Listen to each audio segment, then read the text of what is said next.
The Peace Council has to act or become the chairman of the council.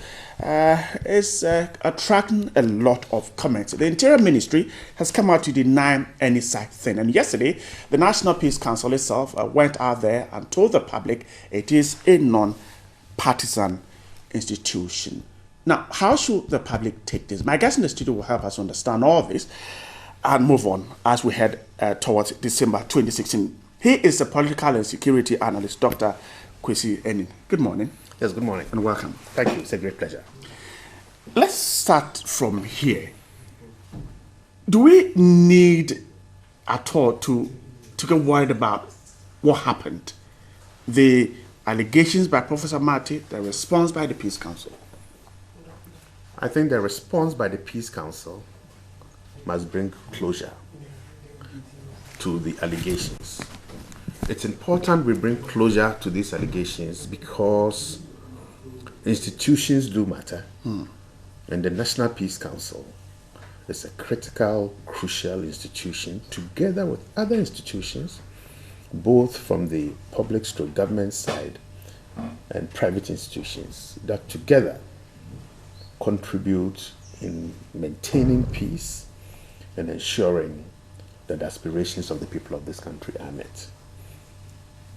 I have followed with a bit of dismay and increasing worry the amount of national resources and energy that is being expended on a fairly innocuous, I would call it, statement. And I think we need to ask ourselves some fairly tough questions. What does the National Peace Council mean to us? And to what extent has it managed to fulfill its mission and the reasons for which it was established? And I think since 2011, when the Act came into place and it was established, it certainly fulfilled the expectations of most Ghanaians. And the true strength of the Peace Council is the hybridity in terms of the background and selection of the people who sit on it, their ability to dialogue in tense, difficult national, regional, and communal situations, and the personality and integrity of the individuals who sit on it. I think it's critical, even in difficult situations, that we recognize the criticality of the roles that some of these institutions play. And certainly the National Peace Council is a crucial one, and an individual evaluation and understanding of the role that it plays and what he or her role should be must not divert our attention from the importance of this critical national institution. I see. And you describe the whole issue as innocuous or harmless, particularly when the man is at the center, is suggesting that, well, he was being offered or he was being lobbied for the position in order to get him to shut. Well, look, this is a political season, and I think as we discuss these issues, a critical question that we should be asking ourselves is, what are these conversations, accusations, and counter-accusations good for? What interests do they serve? And how best can we ensure that what is perceived by the generality of Ghanaians as the national interest, as what matters to them, is what drives the conversation? I mean, we know from the law, and for some of those of us, Bombande, Emmanuel Kotia, Martin Amidu, myself, and who sat in Okosomo and thought through how this should be worked out. It was the grander national vision of a non-partisan institution, of individuals with credibility and gravitas to pull us back from the brink, because we saw what was happening around the sub-region. We saw the manner in which national institutions had been hollowed out, in which civil societies had become increasingly uncivil, and the manner in which, because of political contestations, no one single institution had the credibility to raise its voice. And therefore, the National Peace Council was thought to be very useful. And I think truly, over the 5 years that it has existed, it's truly demonstrated without any shadow of doubt, both at the national level and the regional level. I think if the funding is found, we need to trickle it down through the metropolitan all the way down to the district level. I think that is the vision, that is the dream. So let's take this as a contribution to the general discussions as to how to strengthen the council and truly, in my view, move on, because we don't have much time before election 2016. And the issues around election 2016 are so critical and crucial that we should not be diverted. I see. From focusing on what is key. Before we take a critical look at the council, so holding that credibility for 5 years, and now there is this concern by a no less person than the moderator, a former moderator of the Presby Church, we should not be worried about it? We all occasionally slip into making statements that do have an unintended consequence. I think the resolution to this is not a continued public discourse as to who is right or who is wrong. I think we've got to mediate what was the intended impact of this statement, but also to look beyond its impact on the National Peace Council and to say, how does that affect the community of Presbyterians in Ghana? How does this quarrel affect the reputation of the religious bodies in this country? And to what extent can the words of a senior religious leader now be taken for what it is? So there are potentially serious and potentially detrimental consequences of what, and I'll repeat, a fairly innocuous statement if we don't handle it well. And I think so far too much space has been given for discussing the pros and cons without saying, how do we bring closure to this? Then let's go there, if that is what you suggest. But are you then comfortable talking about perhaps the security implications of this, and perhaps, like you suggested, how then do we close this? For some, say, what are the unintended ramifications or consequences as we continue to talk about this? I think people are looking at this in a fairly narrow sense. Is the council manipulated by some extraneous institutions? For me, that's not the most important thing, because the law is very clear. But what are the even wider ramifications if church leaders are found to make statements that they cannot prove, that have potential negative, consequential, security, and reputational impacts? So this is not just about the National Peace Council. I think the church has an interest in saying, look, we need to pull back from the brink. That's the Presby Church itself. And for those of us who are Presbyterians, it's a worry. I think the National Council of Churches should say, well, probably we need to have a conversation around this, because this has been going on for about 2 weeks now. There were earlier instances and earlier cases. So the damage that it does to people's faith, and the damage that important, critical, crucial individuals who have led the church has on people's faith and their trust in what their leaders say, might be much more detrimental than even what was intended against the National Peace Council. So we've got to look at this in a much more holistic manner.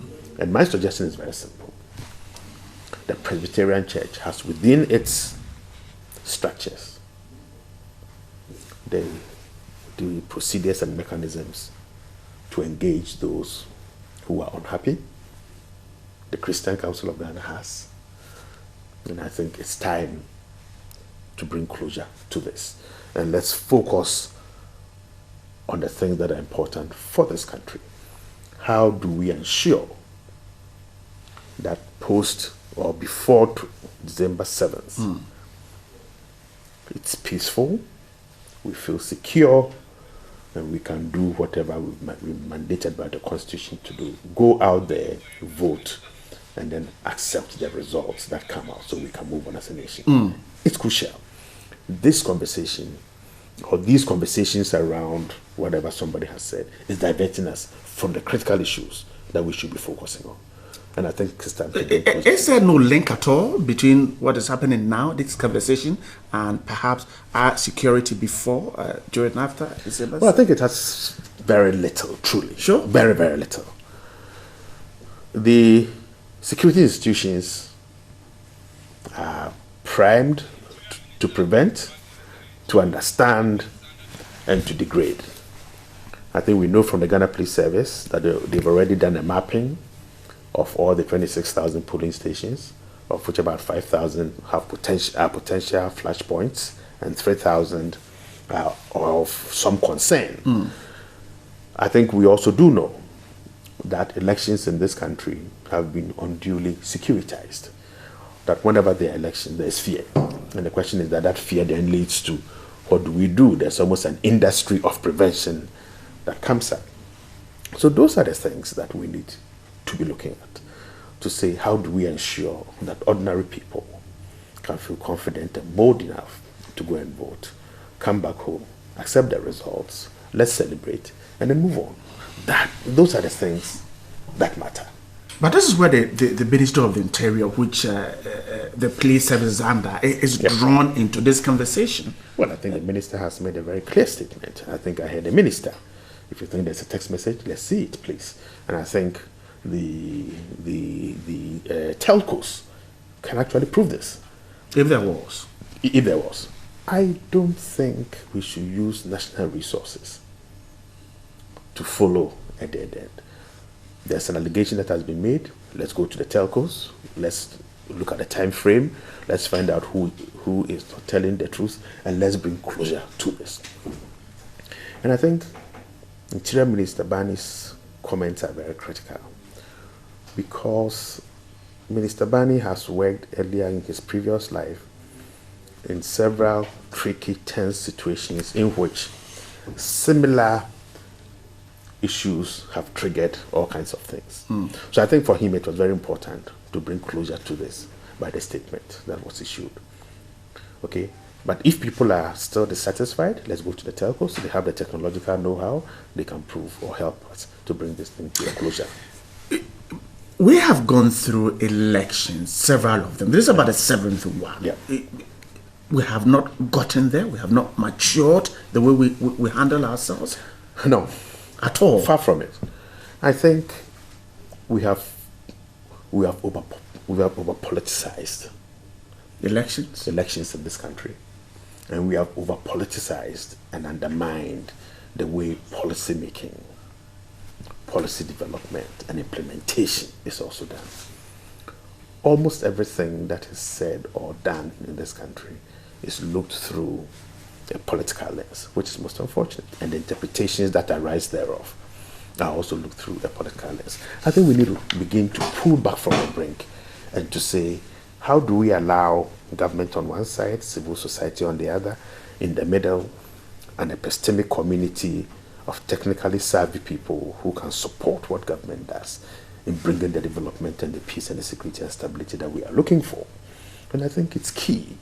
One would have thought that after 7 elections, okay, that the politics of abuse, the politics of intimidation, the politics of money, the politics of empty promises would have moved on. But no, we're actually seeing a deepening of those processes. And I think there will be a colloquium this morning from 9:30 at the Kofi Annan Peacekeeping Training Center, in which we try to send a very powerful message of peace predicated on the realities of what is on the ground.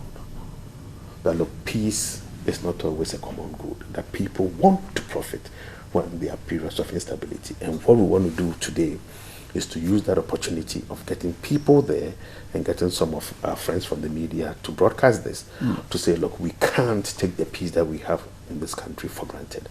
That maintaining and sustaining peace is a conscious, deliberate, effort, and we all have a role to play. You're suggesting that this immaturity of our politics, our elections, is so severe that an innocuous statement like what Professor Martey did could have dire consequences for the National Peace Council in its mediating role. That's what you're suggesting? That's what I'm suggesting. And I think I can go back and give you a couple of examples. In 2012, in the heat of the misunderstanding, it was the Peace Council as an institution led by Professor Asante in his personal capacity as a respected, dignified leader of this group that contributed to pulling this country from the brink.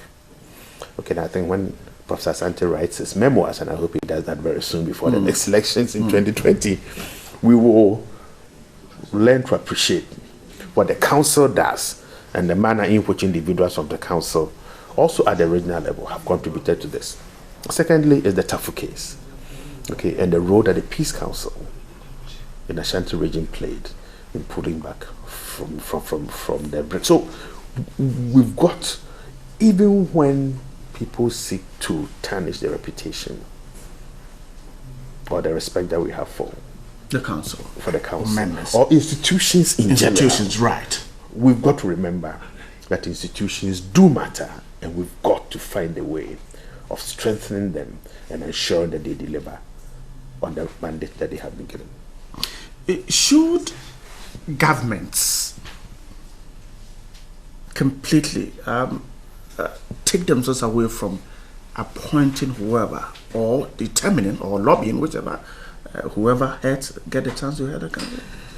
You see, the manner in which the word government or political parties create suspicions in our minds relates to the immaturity of our politics that I was talking about earlier on. If we believe that those that we have voted into power to become our representatives are good enough to govern us, then truly, in a sophisticated democracy, mature enough, in which we realize and recognize the contestations of different interest groups, then government's contribution to selecting or nominating people who can contribute to establishing peace and security should not be looked at with suspicion. But our politics is driven so much by suspicion that immediately you say something and the word government or political parties come in, that people say, Who's responsible for that? The electorate, political parties? All of us. We're all involved. We are all involved. The media. Ordinary people, right from the grassroots to the very top. Okay? And of course, the media, the political elites, intellectuals probably have a much bigger role to play in diffusing this deepening suspicion that says everything that comes from government or anything that Kwesi says that can be perceived to be critical of government, then it's bad. We need to have a more trusting, a more supporting, a more engaging, a more dialogic type of politics. Is that perhaps also contributing to not getting a lot more people, if I should say, level-headed people, to lead governance from the grassroots? Because this is where what Dr. Enin says, and if it's against government is wrong, what Bryce says, if it's against government is wrong. So a lot more of such persons would then shy out. And the result is that we don't get that quality debate on issues. Well, there's no doubt about it that most Ghanaians or some Ghanaians who could have contributed to enriching the debate and to enriching governance as a whole have decided to shy away because of the politics of intimidation, the politics of abuse, and the politics of being threatened. And it's increasingly becoming quite worrying that across the political divide, political parties don't seem to have the capacity to discipline people within their ranks who are perceived to be threatening others and using very abusive language. Actually, from the work that we did in 2012 and what we will demonstrate today, that it's politically profitable to be perceived to be abusive and threatening. Your chances of landing a ministerial position is actually much higher if you are perceived to be one of the people who are tough and threatening and abusive, which is contrary to the principles and the norms and the values that underpin political party formation in this country.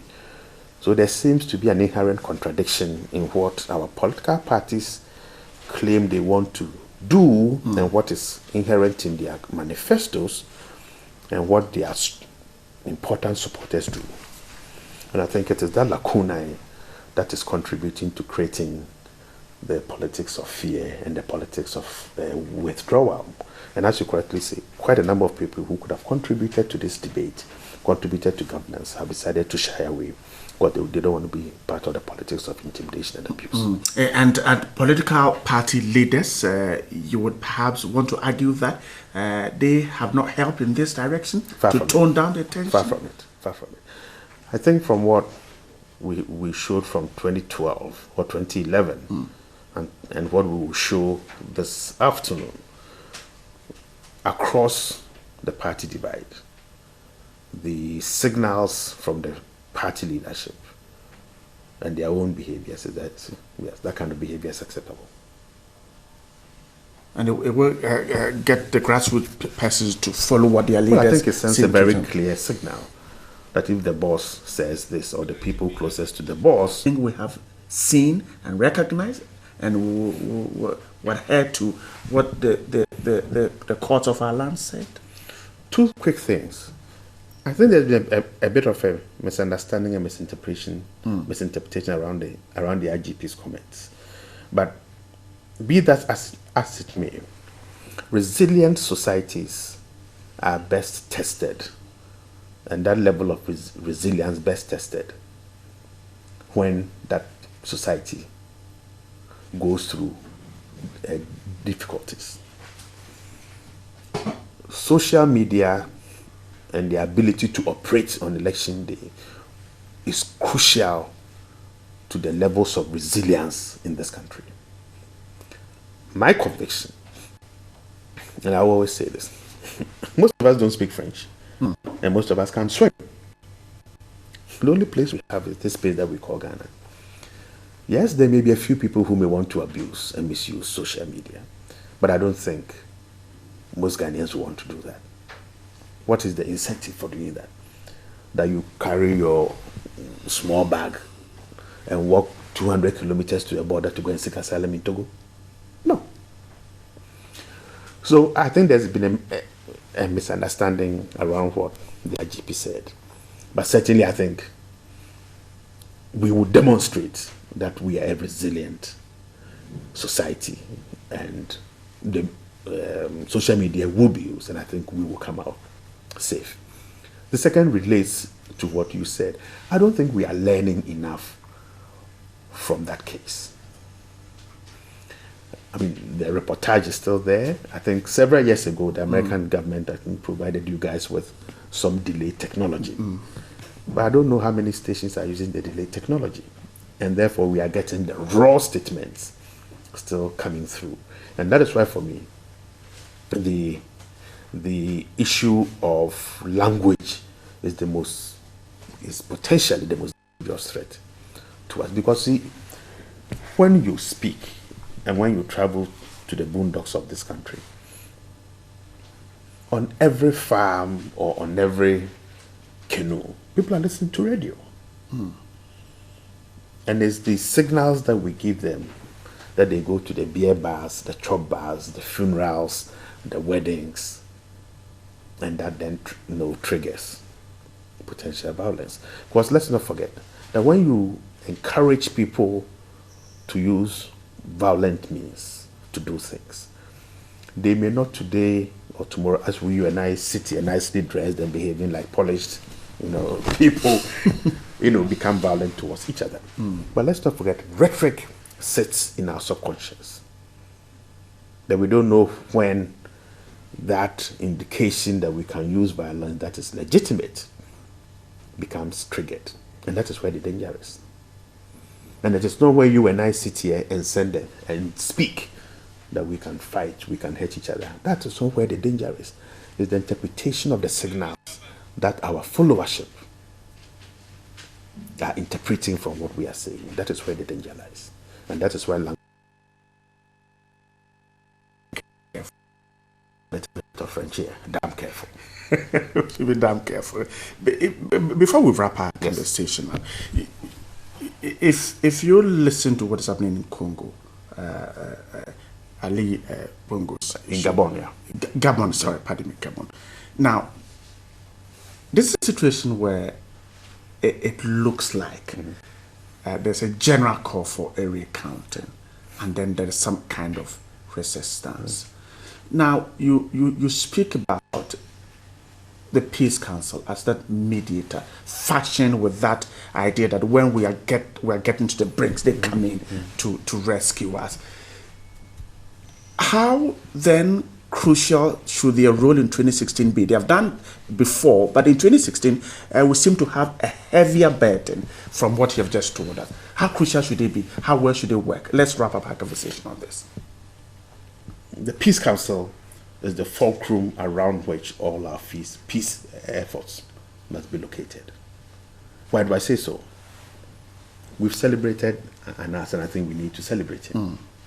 But what it does is that it raises a very fundamental issue about the credibility of the judiciary. And we've seen different parties saying they won't go to the Supreme Court, that they will declare their own elections. We've got other state institutions whose credibility have been questioned.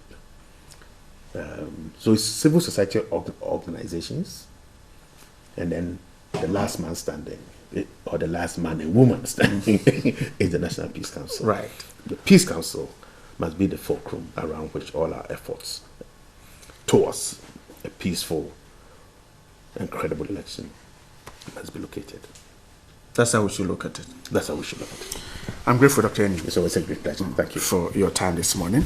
He is a political and security analyst, Dr. Kwesi Eni. They're talking about the Peace Council and other issues ahead of 2016.